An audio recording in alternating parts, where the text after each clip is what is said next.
جانتے ہیں دنیا میں جنت سے آیا ہوا پتھر کون سا ہے نہیں معلوم تو ہم آپ کو بتاتے ہیں دنیا میں جنت سے آنے والا پتھر حجرہ سود ہے، جو کہ بیت اللہ میں استادہ ہے، جس کے بارے میں رسول اللہ صلی اللہ علیہ وآلہ وسلم نے فرمایا حجرہ سود دودھ سے بھی زیادہ سفید تھا جسے اولاد آدم کے گناہوں نے سیاہ کر دیا ہے۔ سنن ترمذی حدیث نمبر 877۔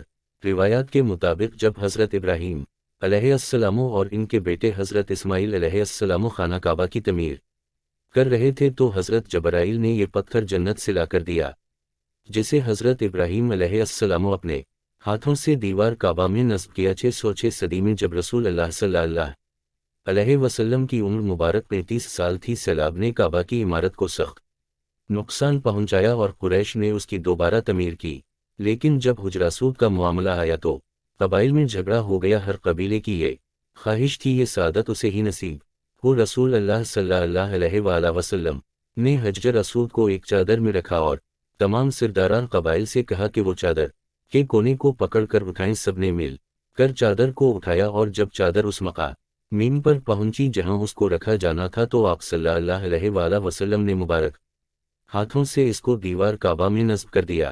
حجرہ سود جو کعبہ کے جنوب مشرقی دیوار میں نصب ہے، اس کے 3 بڑے اور مختلف شکلوں کے چھوٹے چھوٹے ٹکڑے ہیں۔ یہ ٹکڑے اندازاً 2.5 فٹ قطر کے دائرے میں جڑے ہوئے ہیں، جن کے گرد چاندی کا گول دائرہ بنا ہوا۔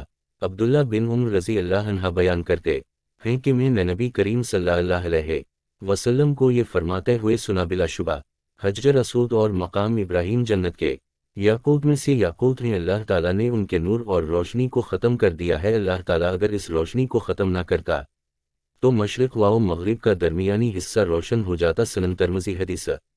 ایک حدیث کے مطابق حجر اسود کو چھونا گناہوں کا کفارہ ہے۔